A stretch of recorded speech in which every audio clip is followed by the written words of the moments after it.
చేస్తుంది భగవద్గీత. ఇందులో మీ యేసు ఎక్కడ? జాతికి జీవం పోసిన తపస్సంపన్నులైన మహర్షులు, మాకు మార్గదర్శనం చేసింది గురువులు, బుద్ధికి పదును పెట్టింది ఈ మట్టిలో పుట్టిన తత్వవేత్తలు. ఇందులో మీ యేసు ఎక్కడ?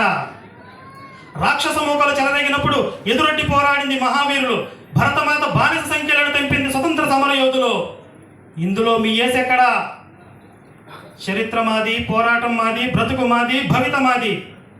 ఇందులో మీ యేసుకి ఎలాంటి సంబంధమూ లేదు.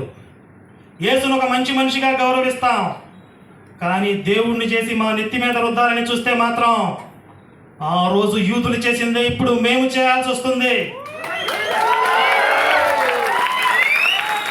వాళ్ళు 3 మేకులతో ఆపారు, మేము మాత్రం మీకు దింపుతూనే ఉంటాం.